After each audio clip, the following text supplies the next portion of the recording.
penonton, kita berjumpa lagi dalam program PPK Podcast Punya Kita.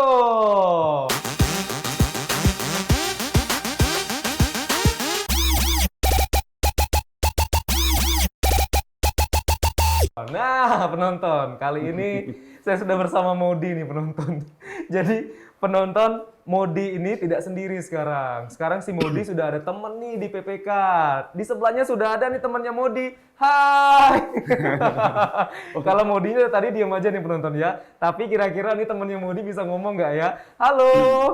Nah, disapa ya? Disapa dong. Halo Kak. Oh, bisa ngomong. Bisa ngomong ya? Kalau ini nggak bisa ya? Ngomong. Namanya siapa sih? Namaku Bubu. Oh, Bubu. Woi, Bubu namanya. Bubu namanya ya. Tapi Bukan ngomong-ngomong, untuk Bubu pencari ikan gitu ya. tapi kayaknya Bubu ini mirip salah satu kameramen kita ya. Iya. Halo Bubu. Bubu sehat, Bu? Alhamdulillah sehat Kak. Sehat. Sehat dia. Oh, luar Karena biasa. menjaga kesehatan selalu, Kak. Apalagi di masa Covid gini ya. Iya. Sering olahraga ya, Bu ya? Enggak. Tapi Enggak ada dia. Coba tanya. Dia kayak pagi ini nih, buru-buru mau ke sekolah nih, Kak. oh gitu. Coba tanya ngapain dia mau ke sekolah. Oh ya udah, Bubu, kenapa sih buru-buru mau ke sekolah, Bubu? Aku ke sekolah mau jadi presiden Kak. Oh mau jadi presiden. mau jadi Mulia presiden. sekali hatimu nak. Kalau teman saya ditanya ke sekolah mau ngapain? Mau nyontek katanya. DPR. Tapi dia jadi presiden. Kamu mau jadi presiden mau ngapain? Oke. Aku ingin jadi presiden. Aku ingin menurunkan harga minyak goreng Kak. Mulia nggak tepuk Mulia tangan. banget. Nah, tapi lucu nih. Setelah kamu jadi presiden dan menurunkan harga minyak goreng, Oke. kamu ngapain? Aku lengser jadi presiden Kak. Dia setelah jadi presiden menurunkan minyak goreng. Oke. Dia lengser. Luar biasa Jadi visi misinya mulia sekali ya. Mulia sekali visi misinya cuma satu, menurunkan harga minyak goreng. Saya dukung Bubu untuk sekarang. Karena orang pada gantri ya beli minyak goreng sekarang ya. Apalagi harga minyak goreng sekarang melambung gitu Melambung, ya. ya. Baiklah penonton, kita sudah bersama Bang Berlian Santosa. Halo semuanya. Halo. Oke. Bang Berlian, apa Sehat, kabar? sehat. Alhamdulillah sehat. Jadi Bang Berlian ini adalah pedangdut. Bukan. Bukan ya? Nggak bisa. Bukan ya? Nggak bisa. Jadi Bang Berlian ini adalah seorang pendongeng ya. Pendongeng dengan medianya adalah boneka si Bubu. Ya, salah satunya media ini. Oh itu, salah satunya ini. media ini. Kan Emang banyak ya medianya? banyak, bisa misalnya wayang atau Oh wayang mungkin, juga bisa. pakai apa namanya? Pulpen atau pulpen. mungkin gambar-gambar yang dipotong dari internet Oh, gitu kan. oh, macam-macam ya. Ya, itu medianya salah satunya ini gitu. Tapi yang lebih best sellernya yang ini ya. Tapi ini kalau kita main boneka ini biasanya ke ventriloquist ya. Jadi lebih suara perut, ngatur napas. Oh gitu. Makanya memang dia nggak bisa lama-lama, capek juga kita kan. Iya, kasihan ya. Harus kita tahu endingnya, kapan dia masuk, kapan dia keluarkan, kapan dia singkirkan, kita singkirkan dia. Kasihan keceklek nanti Bang Berliannya ya. Jadi kalau Bang Berlian ini dipanggilnya kalau bawa nama Bubu ini siapa? Ya Kak Ian kalau ya? misalnya kita di dunia dongeng, storytelling, Kak Ian. Oh Kak Ian. Kalau dunia yang umum ya Bang Ian biasalah. Oke, jadi penonton ini penasaran lihat wajah Bang Ian. Oh, Kak Ian jadi ya. kita harus Kita buka aja Kak Ian. Iya, kita udah jaga begitu. jarak. Sudah Bu, boleh dibuka maskernya, Bu? Aku udah buka Kak. Oh, kirain yang merah itu masker. Ini Bubu laris banget ya kayaknya, saking Iya, larisnya si Bubu. Siap. Dia kayaknya ada bekas kiss Iya, ya. kiss dari penggemarnya Dari ibu-ibu. penggemarnya. Kenapa Siap. nggak Kak Iannya aja yang dikiss ya? Oke. Jadi Kak Ian, aktivitas Kak Ian sehari-hari ini apa Kak Ian? Ya, saya aktivitas hari-hari Biasa ya, makan. Makan 3 kali sehari. Ya, ada usaha toko oleh-oleh gitu kan. Kemudian ya di dunia storytelling ya sama TVRI lah kita kan Oke. ngomongin. Udah 2012 nih yang tahu Bang Isam nih ya. 2012. Udah tahun ke-7 insya Allah tahun 8 mudah-mudahan. 2012 Bang ya? 2012 atau 2014 kalau nggak salah. Oh, kalau 2012 saya masih SMA, Bang. Jangan-jangan masih segini ya. Masih segini. Kecil banget kayak botol gue. Kak Ian, 2014 Kak kita Ian ya. dunia storytelling mendongeng dengan TVRI Jambi ada program yang diamanahkan ya alhamdulillah. Jadi menyenangkan ke dunia anak-anak. Gitu. Oke. Jadi Dan tokoh-tokohnya banyak. Oke, Teman-teman macam-macam, ada Kak Tommy dengan Miko, kemudian ada Kak Cut, ada macam-macam tokohnya. Oh, jadi banyak ya Banyak, tokoh-tokohnya ya. Oke, Kak Ian pertama kali dongeng itu di mana? Pertama kali dongeng, nggak tahu tekniknya, ke dunia anak-anak, ke anak sendiri. Ke anak sendiri? Jadi korbannya. Oke. Jadi kita nggak tahu teknik mendongeng, tapi suka bercerita. Dan ketika bercerita ini asik gitu kan, ya dongeng asal-asalan, jadi dari kata dinosaurus, tumbuh-tumbuhan, telaga, sampai nanti ketemu ular dan apalagi gitu kan. Sampai kita tertidur, tapi dibangun istri. Ya. Jangan-jangan tidur, anaknya masih dengerin dongeng. Malah yang dongeng tidur ya. Jadi bener kata, misalnya dongeng pengantar tidur, ya pengantar tidur, pendongeng yang tidur. Ya itu parah ya. Tapi dari situ suka dunia bercerita, mendongeng, akhirnya kita belajar. Saya dengan Kak Tommy pergi ke Jambore Dongeng Nusantara di Tangsel, di daerah Tangsel, ya, daerah Ciputat. Ya, kita belajar, nah akhirnya terbentuklah Kampung Dongeng Seluku. Semoga di situ. Udah kita bergerilya berdua. Dari kita, wah parah lah pokoknya, dari mendongeng di panggung garing. Anak-anak bingung, wali muridnya itu waktu itu perpisahan sekolah, ini apa dongeng gitu, kalau bisa turun aja ini. Nah lama-lama kan setelah jam terbang terlatih, kita poles, lama-lama bisa lah ya. Bisa lah. Sampai sekarang sudah ada di mana-mana pokoknya Kak Ian ya. Di sekolah ini ada, di acara ini ada, di forum ini ada semua ya. Permintaan anak sekolah tinggi sekali. Jadi kita bagi dengan tim, misalnya ke sekolah ini bisa, ke masjid ini ada acara juga, atau lembaga-lembaga. Nah, Kak Ian waktu pertama kali ngedongeng itu pakai media atau enggak? Buku. Oh, pakai buku. Jadi kalau saya di rumah itu kebetulan anak-anak kita suka baca, anak-anak waktu masih bayi pun kita bacain. Nah, dengan membaca buku, jadi namanya read aloud ya. Read aloud itu membaca dengan lantang, misalnya pada suatu hari dan sebagainya. Belum kita ekspresi kita tambah-tambahin agak lebay gitu lah kan. Nah, lama-lama kan si anak akhirnya suka dunia baca, suka dunia kisah, ya akhirnya mereka cinta dunia tulis menulis dan baca, literasi. Jadi dari anak-anak dulu, udah lama sampai 2000. Kalau mulai itu banget itu 2012-2013. Kak, ini kan dongeng ini kan macam-macam nih kisahnya nih. Biasanya kakak nih ngangkat dongeng ini dari kisah apa aja? Kisahnya ya bisa keseharian. Bisa nggak kisah cinta teman saya? Jangan, soalnya audiensnya masalah anak-anak ya. Cinta kepada teman. Cinta persahabatan. Persahabatan. Ya. Jadi kita persahabatan bagai kepompong gitu ya. Memang kalau dunia anak-anak memang kita harus kehati-hatian kan, karena memang audiens ini benar, harus selektif ya. Ya, kalau misalnya kita cinta-cinta yang drama-drama gitu, wah, iya, aduh, bahaya. Layar Lego kali ya. Bahaya. Nanti kayak yang putus. Beda segmen ya. Beda segmen itu. Jadi waktu pertama dongeng mencoba gitu ya, tapi memunculkan percaya diri Kak Ian tuh gimana sih Kak Ian supaya tetap pede nih, walaupun ya kata Kak Ian tadi kan ada yang garing gitu kan, tapi kita harus tampil kan di depan orang kan. Gimana buka badak tadi ya? Modelnya sama dengan Kak Ansori, nge-MC.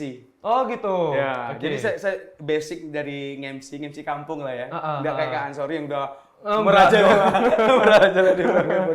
Oke. Jadi dari satu permintaan tembang lagu untuk Anda semua. Ya, permintaan tuan rumah. Jadi nge-MC. Tapi nge-MC acara-acara RT lah, oh RW, gitu. Gitu. Seringnya malah saya kalau di Solo ya, Oke. Solo ngerantau di sana, ya MC kampung lah gitu, 17-an, terus RT gitu kan. Jadi terlatihnya di situ. Nah ketika masuk ke dunia storytelling, masuk lagi ke dunia tulis menulis, sudah basicnya dunia tulis menulis, ya udah. Bentar Kak Ian. Natural aja. Bentar Kak Ian.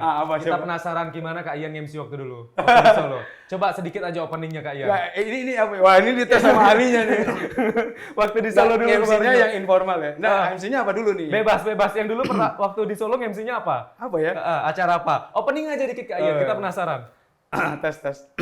Wah, jadi grogi nih ya. Misalnya, baiklah hadirin sekalian, berikutnya kita akan panggilkan Ketua RT 05 Gentan Citra Indah, Sukoharjo, Solo. Kita berikan aplaus buat beliau untuk pembukaan di hari ini. Kira-kira gitu lah. Silakan Ketua RT-nya masuk. Ketua RT-nya siapa? Bukan. Ya, itu yang nggak ada ngajarin, ya otodidak aja. Mungkin Kak Ansori ada belajar, ada workshopnya, ada trainingnya. Kalau saya udah otodidak. Kalau saya sih otodidak juga gitu. Oh, otodidak juga. Berarti kalau Kak Ian ini cari referensi di mana Ya, biasanya? kalau waktu itu kan kayak YouTube atau internet Nggak mungkin ada kan? belum booming ya. Belum. Saya melihat contoh waktu itu, saya punya teman, dia seorang finalis Indonesian Idol yang pertama. Oh, oke. Dokter Tahun tapi udah meninggal. 2006 kalau nggak saya. No, 2004 kalau nggak salah. 2004. 2004. Kalau nggak salah 2004. Jadi kebetulan di komplek kami itu di Solo itu ada beliau dokter, Pak Johannes atau apa gitu kan. Suaranya bagus. Dan ternyata dia pernah sebagai finalis Indonesian Idol. Nah, MC-nya bagus. Nah, saya belajar dengan beliau. Oh, itu keren banget. Jadi natural. Jadi saya melihat bagaimana gaya beliau memimpin sebuah acara, meng-create sebuah acara, menggarap kita diskusi gitu. Oke. Jadi memang harus natural. ada. Jadi nggak ada workshop khusus nge-MC atau apa, nggak ada. Lebih ke otodidak dan melihat pengalaman orang gitu ya. Pengalaman orang. Oke, mungkin juga ketika orang tersebut tampil, kita lihat gitu ya. Oh, begini cara-caranya gitu Kak Ian ya. Aslinya saya pemalu. Malu. Iya, malu-maluin. Karena malu-maluin.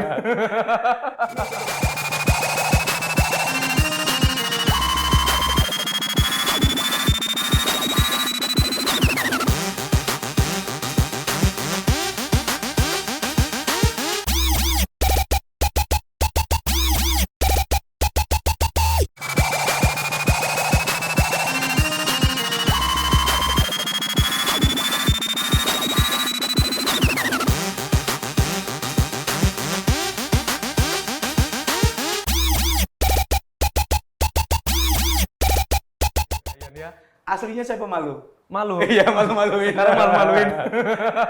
Iya, betul, Kak. Soalnya waktu SMA juga saya Pendiam ya? Pendiam ya.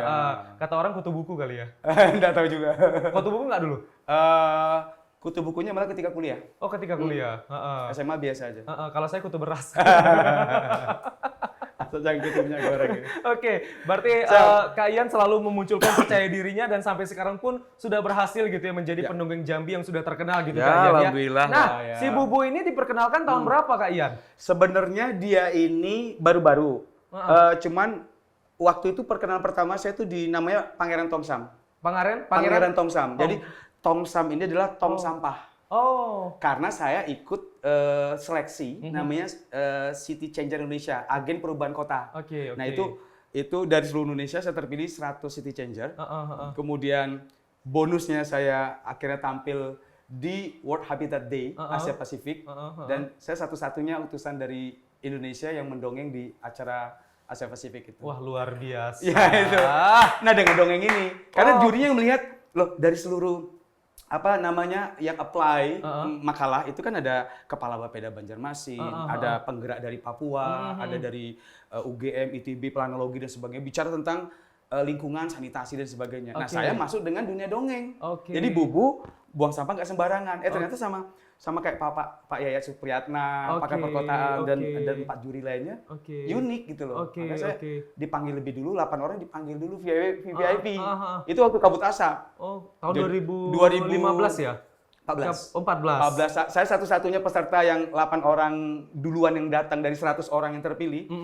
Harus segera ke Jakarta dan ditunggu mereka untuk menghadap Dirjen, untuk presentasi dengan Dirjen. Dan itu waktu itu saya presentasi dengan Kepala Bapeda Banjarmasin. Jadi kita setara untuk sebagai City Changer Indonesia. Wah, keren. Jadi tidak hanya mendongeng gitu kan? Dengan mendongeng, kalau yang lain udah master lingkungan, bicara apalah tentang membangun kota air dan sebagainya. Saya justru ini. Jadi satu-satunya unik. Segmennya gitu masuk gitu ya? Masuk. Ke anak-anak masuk, remaja masuk, dewasa masuk gitu kan? Jadi mungkin dilihatnya uniknya kali ya. Oke. Jadi menciptakan dongeng ini tidak hanya ya cerita-cerita fiktif gitu ya, tetapi juga memang dengan kejadian-kejadian ataupun isu-isu sekitar gitu Kak. Satu hal Kak, betul. Kita udah ada pernah pengalaman ketika turun di red zone, zona merah, di mana itu ngomong itu ada kampung narkoba. Nah, kita masuk ke dengan dunia dongeng ini gitu. Bagaimana mengedukasi anak-anak supaya tidak terpapar dengan narkoba. apa. Oke, luar Jadi biasa. bisa kemana-mana. Jadi yang dongeng pengantar tidur kayaknya harus diperbaiki lagi image itu. Karena bukan hanya pengantar tidur. Mungkin tapi bisa mungkin mengedukasi. alternatif aja gitu ya. Alternatif Ya. mungkin dongeng pengantar Ya, tidur. untuk mungkin Benar. segmennya ya balita Iya, wajar. Benar. Tapi Untuk ketika- anak-anak ya, Ya. untuk anak kita sendiri mungkin gitu ya. beda. Tapi ketika bicara tentang banyak hal ya kita storytelling mungkin bukannya dongeng, berkisahnya mungkin lebih luas lagi. Oke, jadi Kak Ya. Ian pernah diundang nggak sih untuk nidurin anak orang?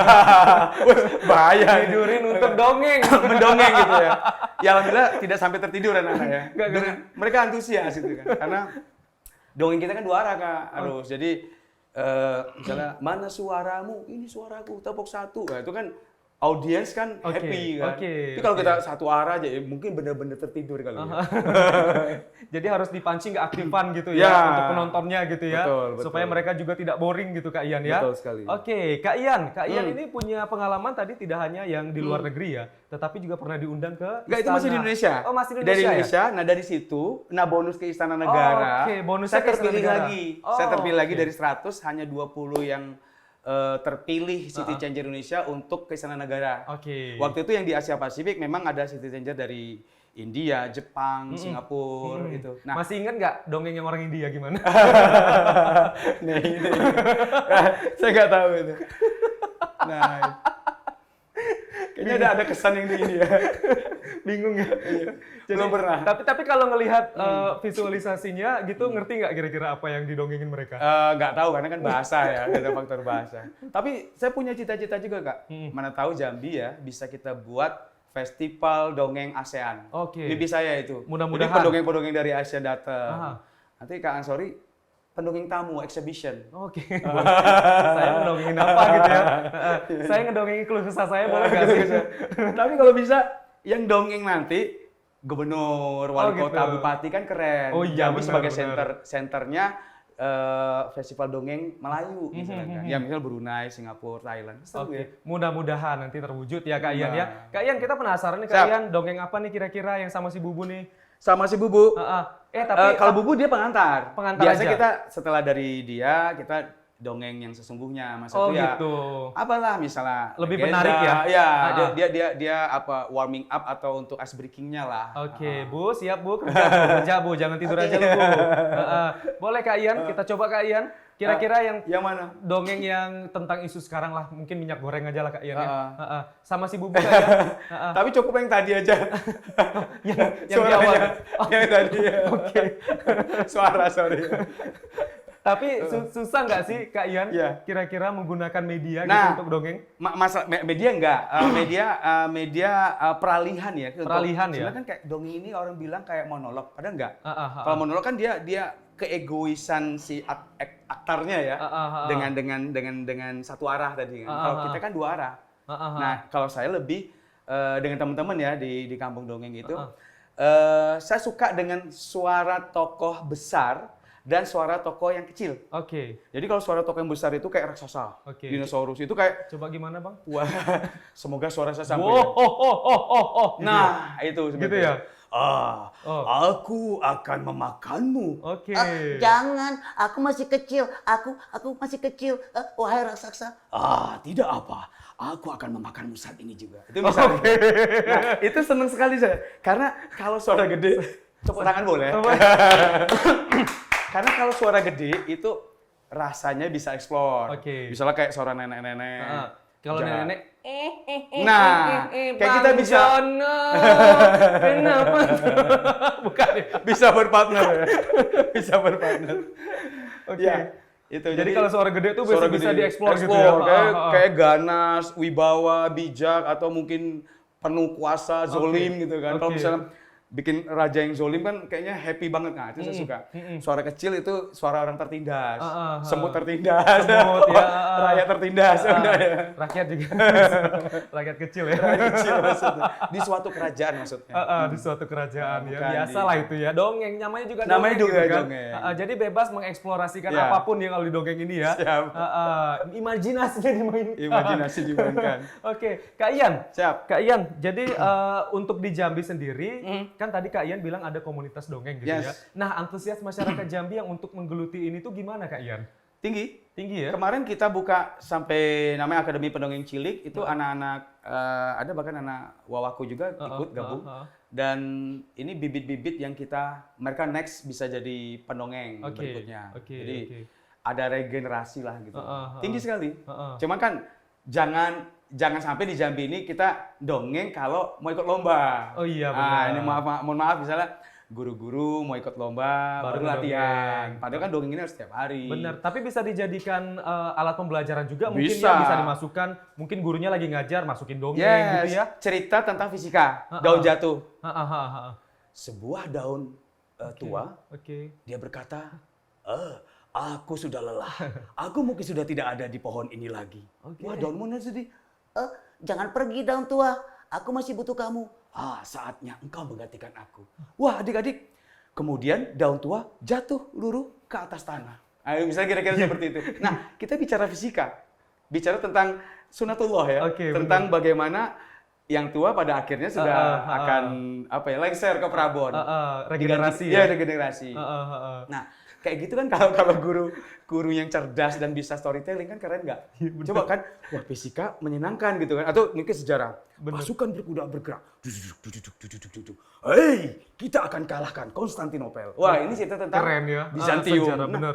Keren kan? Tapi bagaimana kalau kita di sekolah dengerin guru sejarah atau matematika, kayaknya suatu hal yang membosankan.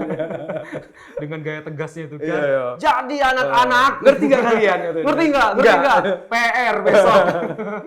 Jadi kalau dimasukin nuansa-nuansa dongeng ini jadi lebih menarik gitu ya. Harusnya. Dan orang yang dengerin itu bakal paham gitu ya. Pahamnya itu lebih cepat, nangkapnya itu lebih cepat ya kalau didongengkan ya. Dan pasti ada inbound atau kedekatan guru dengan murid. Oke. Kan keren kan misalnya Kak Ansori, guru muda, pintar mendongeng, wah pada jatuh hati murid-muridnya. Benar. Wah aku suka nih guru ini, nggak killer nih, nggak kabur kalau ada dia gitu kan. Jadi sesuatu hal yang menyenangkan bagi anak-anak. Benar. Tapi ketika Kak Ian tadi dongeng, kok saya ngerasa itu ya di pikiran saya itu langsung tervisualisasikan gitu loh. Apa yang Kak Ian itu? Apakah itu gak salah satu tujuan dari dongeng itu gitu ya? Sesuatu yang abstrak jadi tervisual. Karena kayak kita pembaca, misalnya kita baca buku tentang Laskar Pelangi, kita kan menyeting sendiri Belitung tuh di mana, guru Halimah tuh seperti apa, si tokoh Lintang sepinter apa, itu kan suka-suka kita. Iya, tapi beda ketika menjadi sebuah film, suka-suka sutradara, kita udah disuguhkan dan lu harus ngikutin apa yang kami frame oleh sebuah film. Beda kan kalau kita sebagai pembaca atau pendongeng. Iya benar. Atau kita pendengar dongeng. Benar. Disitulah imajinasi kita udah mulai keluar ya. Guru Halimah ini seperti ini ya. Oh, Kak Ian ini seperti ini orangnya ya. Nah, salah satu dongeng tadi yang kita bagaimana berusaha sedikit banyak menghilangkan gadget pada anak, kecanduan gadget gitu kan. Karena kan berat ya kalau dengan gadget ini untuk ketergantungan anak-anak kan. Nah, sekali mungkin dia akan berpindah dengan dunia imajinasi yang dia bisa berpikir, oh kalau aku bisa menerbangkan pesawat, aku mau kemana? Beda kalau dia hanya melihat video atau sosial media. Jadi dongeng juga mendukung untuk tumbuh kembang anak-anak Indonesia. Nah, kecanggihan teknologi saat ini juga harus dimanfaatkan gitu Kak Ian ya, untuk terus mempromosikan dongeng gitu Kak Ian ya. Jadi dongeng ini gimana Kak? Apakah juga tetap masuk di beberapa konten-konten media sosial saat ini? Kalau untuk di Jambi seperti apa Kak? Apa memang sebatas untuk acara off air saja gitu Kak? Sebenarnya sih kita udah nyoba ya untuk dongeng. Seperti ini nih, saya bikin jago dongeng. Jadi tapi ayam jago. Iya jago. Ya. Sebenarnya jago atau pandai mendongeng. Jadi mendongeng itu mudah. Kita buat konten digital atau produk digital yang 30 hari orang jaga dongeng. Nah, hal seperti ini sebenarnya bagaimana upaya kita, siapapun dia bisa mendongeng. Ya, kalau bisa gubernur mendongeng, wali kota mendongeng, presiden mendongeng, sehingga memang hal-hal ini menyenangkan bagi tumbuh kembang anak-anak Indonesia. Gitu. Jadi dia menampakkan sosok leadernya, pemimpinnya ini keren nih gitu loh. Apalagi dongeng tadi kan bisa diimajinasikan dengan sesuatu yang positif. Tentang apa saja? Tentang membangun pesawat terbang, membangun mimpi, tentang cita-cita mungkin ke luar negeri sekolah. Dia kan bisa dengan storytelling. Benar. Kan kita mimpikan pemimpin yang seperti ini kan. Jadi apalagi wah aku pengen deh bercita seperti ini karena punya leader atau pemimpin yang keren juga nih, menginspirasi. Bener, apalagi program-program pemerintah juga bisa diaplikasikan lewat dongeng gitu Kak ya. Bisa. Jadi masyarakat terutama anak-anak itu bisa Bisa. langsung mencerna gitu ya. Bisa Apa banget. sih tujuan dari Bisa program pemerintah ini gitu Kak ya? Kepolisian lalu lintas, kita bicara lalu lintas, kita bicara dengan storytelling tentang apa anti narkoba, kemudian apa misalnya kejar cita-cita tinggi langit gitu kan, bisa dengan Kementerian Pendidikan dan sebagainya. Banyak sih sebenarnya Kak ya. Banyak. Tema-tema materi ya. Apalagi kalau di sekitar kita aja gitu ya, peduli terhadap lingkungan itu juga bisa gitu Bisa. Kak ya. Kak, jadi kalau Siap. secara nasional nih gimana sih Kak kondisi tokoh-tokoh dongeng, peran-peran dongeng gitu ya? Peran. Pelakunya, pendongengnya gitu. Udah banyak bermunculan. Oh, sudah banyak Karena kan ada kelas-kelasnya, ada apa namanya, ada jamborinya, Oke. ada workshopnya. Oke. Sudah mulai di Jambi juga sudah kita membina baik yang dewasa ataupun yang pemula, yang anak-anak. Oke, gitu. oke, Di nasional oke. juga banyak sekali ya, bisa lewat media. Macam-macam media kita bisa belajar, tatap muka juga ada. Oke, kalau Kakak pernah pengalaman nggak sih Kak ke daerah mana gitu untuk mendongeng dan apa sih tantangannya ketika mendongeng di daerah lain? Karena kan kalau misalnya Jambi Kakak bisa memasukkan nuansa Jambi gitu kan, betul. sehingga mereka bisa mengerti. Tapi kalau daerah lain gimana Kak? Ya, kita pernah pasca gempa Lombok, 2018. Oke. Di bulan Agustus saya ingat. 10 hari kita diterjunkan. Waktu itu dengan lembaga zakat. Jadi kita masuk ke pelosok-pelosok. Ya tahu lah kalau pasca bencana itu kan orang sedih dan sebagainya. Iya, benar. Jadi kita mendongeng dari suatu kecamatan sampai kabupaten di Lombok, Lombok Timur, Lombok Barat dan macam-macam. Berapa tim? Saya berdua dengan Kak Tommy. Oh, dengan Kak Tommy yang dari pendongeng Jambi ya? Ya. Setelah itu ada gelombang kedua yang perempuan berdua gantian dengan Oke, kami. oke. Nah, yang pas saya angkatan saya, Heeh. yang pertama di sana kan terjadi ratusan gempa. Kami datang dengan kondisi kita wilayah di Jambi yang alhamdulillah tidak ada gempa, datang ke lokasi yang berkali-kali gempa baik yang ringan sampai berat. Saat kami dongeng kebetulan waktu itu Kak Tommy saya nge-MC-nya. Kita udah mau closing. Di belakang ini adalah dinding masjid, kaca gede-gede gitu kan. Kita mendongeng, ibu-ibu, anak-anak pada hadir semua kan, happy gitu kan. Baiklah, terima kasih setelah Kak Tommy mendongeng itu mau tiba-tiba tuh pada teriak semua. Saya pikir saya ada salah ngomong, karena kan kita daerah baru dan takut menyinggung warga gitu kan. Ternyata apa yang terjadi? Barusan terjadi gempa 4,5 skala Richter. Gempa Itu kaca susulan bergerak. ya. Kaca di belakang kami Astaga. bergerak dan kami nggak tahu, kami ngadepnya ke audien. Bubar semua karena kita sudah tahu di lapangan dan siap. Bukannya kita panik. Ayo kita semua panik, nggak mungkin kan? Tapi yang kita lakukan karena bertindak sebagai MC, inilah peran fungsi MC yang luar biasa. Langsung saya bilang kan, ayo anak-anak semua kita ke depan berbaris dan ayo kita takbir semua, takbir gitu kan, takbir depan masjid gitu kan, kumpul-kumpul semua, ada yang teriak, ada macam-macam, tapi terkendali. Nah, fungsi dongeng ada bagaimana kita mengendalikan massa, mengendalikan. Padahal ini sebenarnya bukan sepele, ini yang dewasa aja udah jerit-jerit. Lah kalau kita ikut jerit kan, ayo kita Malah panik berjemaah, semua ya, kan? panik semua. Itu satu. Tapi emang nggak kerasa waktu itu, Kak Ian? Kami nggak kerasa karena 4,5 itu kita nggak tahu ada kaca bergerak di belakang. Takutnya kaca tadi. Mereka ya? melihat kaca itu udah kan orang itu kan trauma itu ada psikologisnya mereka ini ya ada ketakutan. Nah kami kan baru datang, jadi nggak ngerasakan banget. Bener. Taunya pas lihat kaca itu bergerak. Baru tahu itu ada bergetar gempa hebat gitu ya. Itu yang satu. Yang kedua, kami dongeng di sebuah kecamatan dekat daerah wisata, udah banyak hotel-hotel juga yang hancur dan sebagainya. Ketika kami sudah selesai mendongeng, itu saat mendongeng dan sampai selesai, itu ada ibu-ibu, sudah ada ina-ina apa-apa gitu kan, ibu-ibu dan bapak, anak-anak. Jadi mereka tuh pada datang di tengah. Saya bilang, oh maaf ibu-ibu, bapak-bapak jangan di tengah, jangan di depan, yang anak-anak di depan. Jangan antusias justru mereka loh. Malah ibu-ibu, bapak-bapaknya. Karena mungkin mereka udah butuh jenuh, hiburan, jenuh di pengungsian, di tenda-tenda gitu kan. Oke lah, tapi ini lucu aja. Terus ada orang yang merhatiin ibu-ibu gitu kan, merhatiin saya, merhatiin Kak Tommy lagi dongeng kan. Udah itu sampai selesai. Terus kita tanya, kok ibu itu senyum? Saya tanya sama yang warga, kok senyum terus lihat kami apa dia bahagia? Gitu ya? Ternyata apa? Pesona orang Jambi. Tahu. Ya. Kenapa Kak Ian? Orang gila. Oke. Jadi dari awal sampai akhir dia tuh senyum melihat kami senyum, nggak pernah lepas, kami udah GR kan. Kami udah GR. GR. Dia ODGJ. ODGJ. Ya? Oke. ODGJ dan oh ya sudahlah gitu kan. Jadi dia ternyata happy. Jadi Audien kami juga ternyata tidak orang normal, tapi juga ada ODGJ, ODGJ. juga butuh dongeng. Juga butuh hiburan ya. Ngeri ya. Tapi Kak Ian ngerasa nggak waktu itu, oh dongeng saya ini lucu nih ya. Ya, nggak. Itu ketawa terus soalnya di depan. Ya aneh aja ini, ya ada ketawa sesekali, ada yel. Tapi orang ini kok sepanjang kita mendongeng, Kok ketawa terus? ketawa Senyum ya, terus, minimal senyum ya. Senyumnya tuh senyum lebar gitu kan, kayak tuh happy banget gitu kan. Apa kami bisa membuat dia bahagia? Ternyata ya membuat bahagia ODGJ. Oke.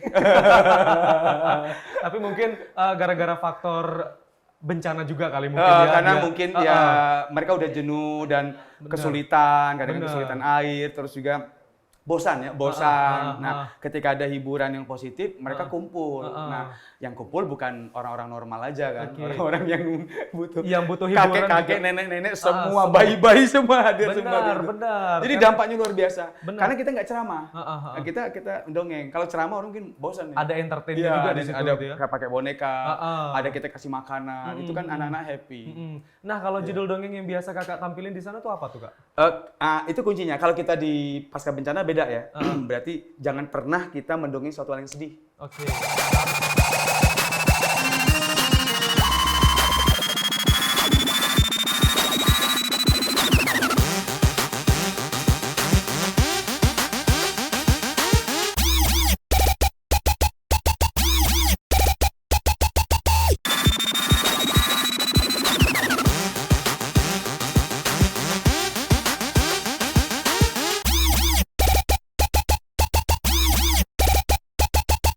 Di pasca bencana beda ya. Berarti jangan pernah kita mendongeng suatu hal yang sedih. Oke. Misalnya, Harus yang ceria-ceria ya. adik-adik, kakak cukup ikut apa ya, sedih Terharu. karena adik-adik menderita. Udah go Udah, out kamu. Nggak pada nangis mungkin. semua, Jadi kita harus happy mereka walaupun Membangkitkan semangat mereka Ya, lagi gitu, Kak Ian kita ya. happy tapi kita nangis sebenarnya. Bener Kak? Bener, Jadi bener. karena kan nggak tega ya lihat mereka. Kita tuh nampak happy tapi setelah itu kita nangis. Karena apa? Sedih gitu kan. Kondisinya memang kesulitan. Bener, oh, oke. Jadi untuk judul-judulnya memang yang harus dipilih yang mungkin Yang- lebih membangkitkan Ya, motivasi membangkitkan mereka gitu motivasi ya, mereka. supaya lebih bangkit lagi Ya. di tengah bencana ini gitu Kak Ian ya. Dampaknya kami nggak boleh pulang waktu itu. Oke. Heeh. Emang Jangan berapa pulang hari ke sih? Jambi. Berapa hari sih kemarin di 10 sana? hari. 10 hari. Tapi setiap hari kita keluar dan beberapa desa ya, dari desa yang terisolir, desa yang apa namanya jalannya rusak parah, jembatan putus, ya pokoknya seru lah gitu. Pokoknya seru banget ya. Tapi kalau yang dalam waktu dekat ini pernah dongeng di mana Kak Ian? Enggak, kita masih ke sekolah. Oh, masih ke sekolah ya? Sekolah, kemudian lembaga-lembaga musola, masjid dan sebagainya. Apalagi mau Ramadan insya Allah. Iya, lagi ya. Mau doanya. Biasanya kalau Ramadan ini dongeng-dongeng tentang religi gitu Religi. Kak ya. Ya. Orderan semakin meningkat. Orderan semakin meningkat. Tapi teman-teman juga akan kita apa ya bagi timnya. Oke. Nggak saya sendiri. Oke, rame lah Kak. Rame. Ya Kak ya. Oh, Oke, bisa, Kak Ian, ya. kemarin kan pandemi ini kan tahun 2020 kan Kak Ian ya, Yes. pertama kali melanda ataupun mewabah termasuk di Indonesia dan Jambi juga Kak Ian ya. Ada pengaruh nggak sih Kak Ian dengan aktivitas mendongeng ini karena waktu itu kan juga ada kebijakan nih Kak Ian ya, kita nggak boleh berkumpul rame-rame, nggak boleh mengumpulkan massa, harus social distancing dan harus berada di rumah. Itu pengaruh nggak sih Kak Ian Sangat. dengan para pendongeng di Jambi Kak Sangat. Ian? Tidak hanya Jambi, Indonesia. Alihannya adalah lewat online. Oke. Nah, pengalaman saya ketika online 2021, saya mendongeng di Göttingen, Jerman. Keren. Ya, pakai bahasa Jerman online, ya? ya, lewat online. Bahasa Inggris. Nah, itu orang-orang diaspora Indonesia yang tinggal di Göttingen, Jerman. Oke. Jadi mereka, anak-anak mereka kangen dengan dunia storytelling. Nah, saya mendongeng 2 kali ya, sampai mau habis suara saya karena ternyata antusiasnya tinggi. Jadi mendongeng untuk anak Indonesia yang ada di Göttingen, Jerman. Oke. Diaspora yang ayahnya lagi kerja atau ngambil S3 dan sebagainya gitu. Seru. Jadi itu pengalaman saya mendongeng luar negeri ya. Mendongeng luar negeri walaupun online. Walaupun online, Walaupun gitu ya. online ya. Tapi suatu saat nanti Iya. Kak Ian bakal terbang ke Jerman gitu ya. Untuk mendongeng tidak hanya di Jerman tapi Kak Ian ya, tetapi juga banyak di beberapa negara bagian lainnya yang ada kumpulan masyarakat Indonesianya gitu komunitas Kak Ian ya. masyarakat Indonesia atau diaspora Indonesia banyak. Banyak sekali. Jadi mereka butuh ya, selain mungkin tausiah dari ustadz-ustadz, ternyata ada tausiah dongeng juga buat anak-anak mereka. Kak Ian, ini sebenarnya ada nih Kak Ian ya, mungkin pemula yang ingin mencoba untuk mendongeng, tapi mereka kesulitan mungkin untuk mengeksplorasikan dongeng ini supaya menarik untuk dilihat masyarakat. Nah, tipsnya dari Kak Ian ini untuk pemula ini apa nih Kak Ian? Latihan. Latihan terus dan Kak Ian bersabar. ya? Iya. Jadi dengan latihan tadi berarti harus tahu tekniknya dulu. Dari teknik sebenarnya mengembangkan aja. Kita nggak kaku. Misalnya saya dapat dari guru A, guru B, C, saya combine dengan kemampuan saya. Misalnya, saya mungkin lebih nyaman ada media dan dengan suara tokoh yang besar dan kecil. Ya udah saya kuatkan di situ aja. Yang lemahnya nggak usah dikuatkan. Jadi mana kita mau fokuskan dan kita enjoy di mana. Yang penting misi konten atau hikmahnya tersampaikan. Misalnya ada jadi pesannya gitu Kak Ian ya. Pesan moral. Jadi anak hebat. Jadi anak yang sayang sama orang tua, cinta sama guru, cinta tanah air. Nah, yang itu yang pesannya. Oke. Jadi memang terus latihan nih. Latihan, belajar. Jangan kendor. Sabar. Jangan kendor.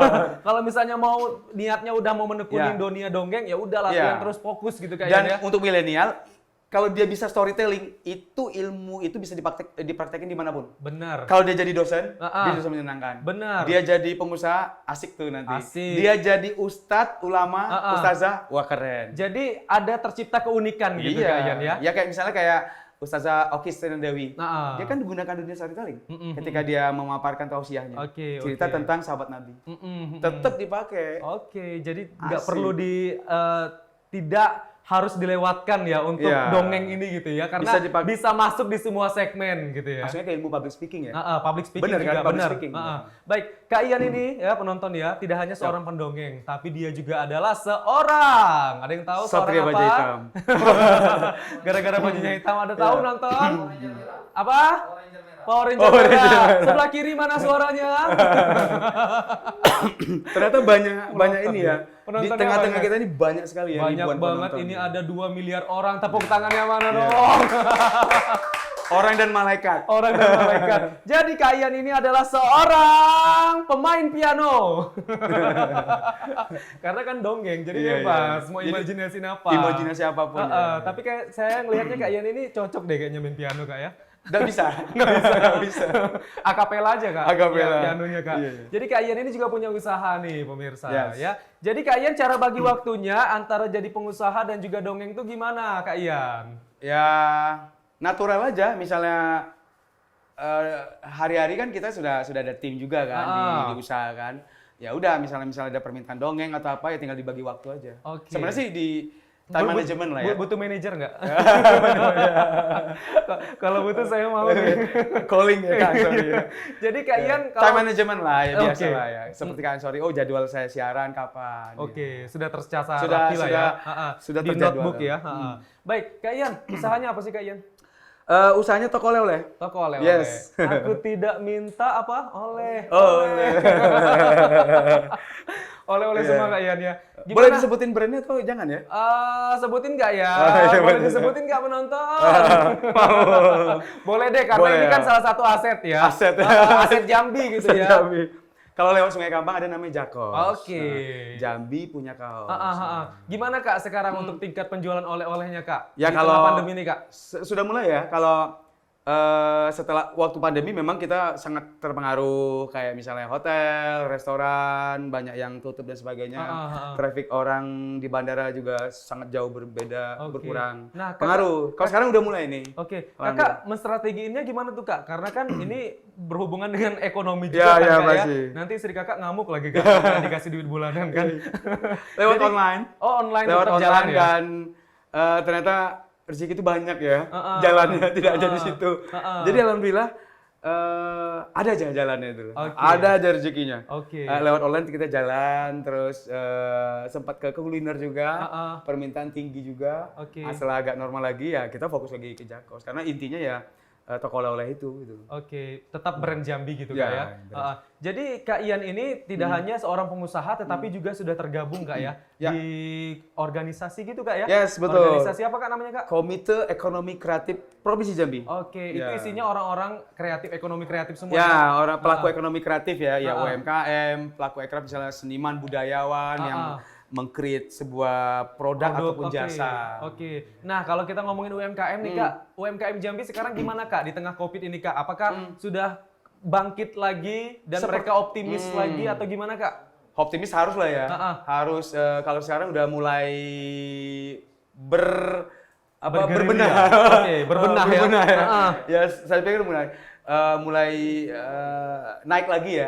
Seiring dengan mudah-mudahan pandemi jadi endemi ya. Endemi jadi sehingga rutinitas aktivitas manusia ini sudah normal. Tapi waktu itu ada nggak sih Kak UMKM yang gulung tikar Kak? Oh, banyak. Data ini aja, wah kita bicara data ya. Iya, udah agak serius nih. CNN nih kan, sorry.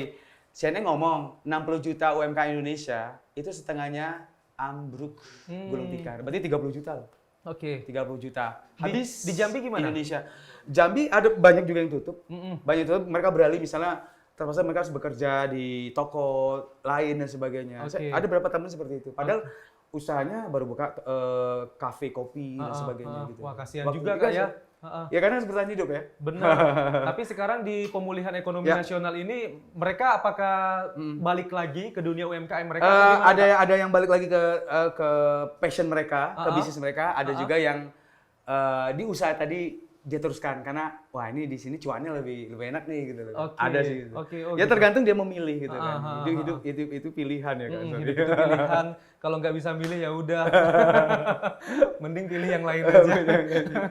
Oh jadi gitu Kak ya. Semoga deh UMKM Jambi nantinya semakin bangkit lagi Kak ya. Ya betul. Nah kalau di UMKM nih kan biasanya kan ada promosi nih Kak. Nah ya kan? betul. Ada promosi baik itu secara langsung mouth to mouth ya mungkin saya promosiin produk ke Kakak ataupun yang biasa dipromosiin di media sosial. Endorse lah ya namanya ya. Ini bisa dimasukkan nuansa dongeng kan Kak ya? Kalau untuk promosi ini Kak ya. Pernah nggak Kak? Kalau mencoba secara langsung diniatin belum, tapi nggak tahu ya apakah itu kita sudah lakukan atau berdampak. Memang itu yang kita lakukan tadi itu berdampak terhadap penjualan walau alam gitu kan. Tapi rasanya natural aja sih. Sekarang kita mau tantang Kak Ian. Wah, ya. Ngeri. Tantang Kak Ian ya. Dikasih apa? Tantang Kak Ian sekarang pakai si Bubu.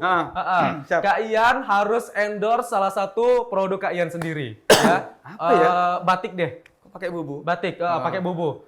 Coba Suruh sambil dongeng, tapi kita mau lihat Bubu ini promosiin batik Jambi gimana batik Bu? Jambi lah ya. Batik Jambi. Teman-teman UMKM Jambi lah ya. Benar. Yuk Bu, mainkan Bu. Apa ya? Bu, Apakah? kamu kemarin tahu katanya tentang batik.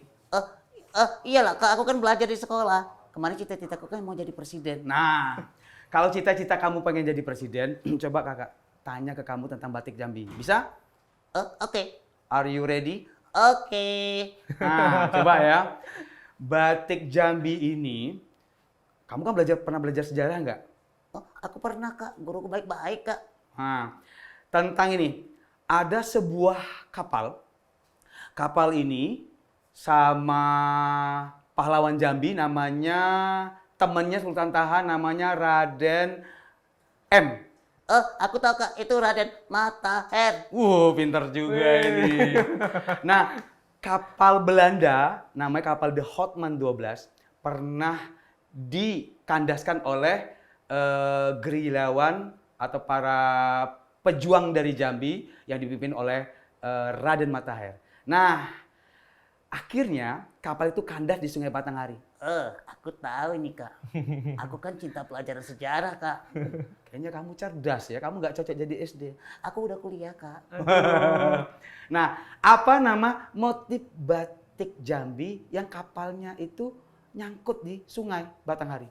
Aku tahu namanya. Mau Kak? Kamu tahu Kak? Ya, boleh. Namanya kapal Sanggat.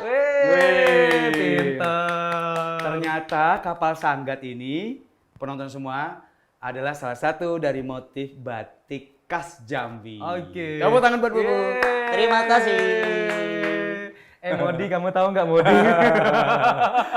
Woi Modi, ngomong lu Modi. Lu nggak mau kalah sama si Bubu Modi. Hai, Bubu. Halo Modi. Kamu tahu nggak motif batik? Apa itu? Motif batik keris.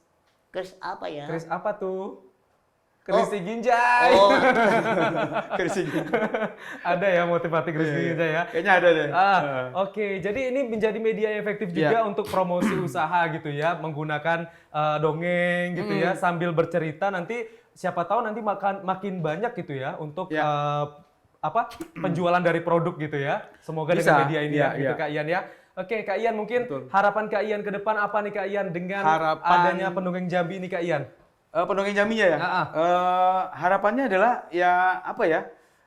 Semakin tumbuh dan banyak para pendongeng, kemudian dengan dongeng tadi kan dia tentu harus baca ya, suka baca. Anak-anak kita suka baca, tidak hanya gadget.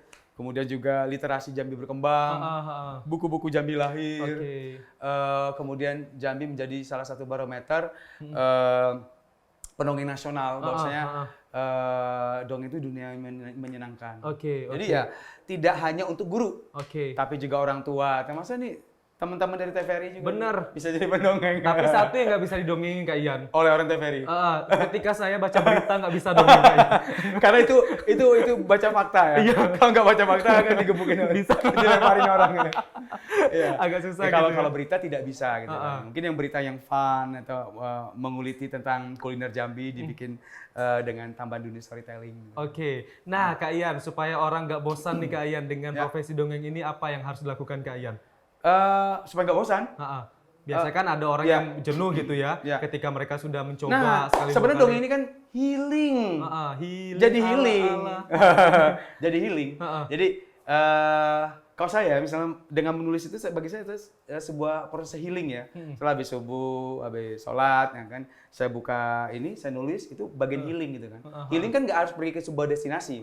Benar. Tapi healing juga dengan dongeng itu kita healing. Coba kita mendongeng ke audiens kita ini anak-anak, mereka happy, mereka ketawa yang tadinya penuh ketakutan atau kebingungan. Jadi mereka ceria lagi gitu ya. Nah itu kan happy bagi kita, happy bagi mereka. Benar. Kita berhasil menghilingkan tidak hanya diri kita, tapi orang lain. Benar sekali. Jadi healing itu tidak mesti kita liburan jauh-jauh mahal. Cukup ngedongeng, membagikan kebahagiaan untuk orang-orang di sekitar kita. Itu adalah pahala yang sangat luar biasa. Oke, kalau gitu terima kasih banyak Kak Ian sudah hadir di podcast Punyo Kito. Ternyata nggak kerasa ya? Nggak kerasa Kak Ian. Sebenarnya masih banyak banget ini yang bakal kita ngomongin sama Kak Ian. Tapi di akhir segmen ini Kak Ian, kami minta gerakan Kak Ian untuk bilang terima kasih sudah menyaksikan podcast Punyo Kito. Oh gitu?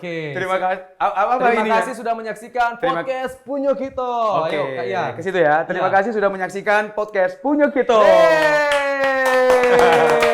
Terima kasih banyak Kak Ian. Terima kasih ya Bu ya. Oke, terima kasih. Bu, suaranya mana Bu? Terima kasih. Sama-sama. Nggak dipegang. Dan pemirsa dan juga penonton setia TVRI Jambi, demikian ya untuk podcast Punyo Kito hari ini. Kita sudah menghadirkan seorang pendongeng Jambi dan juga pelaku UMKM Jambi, Kak Berlian Santosa. Dan sampai jumpa di episode podcast Punyo Kito berikutnya. Dan akhirnya saya Ahmad Solihin undur diri. Terima kasih sudah menyaksikan podcast Punyo Kito.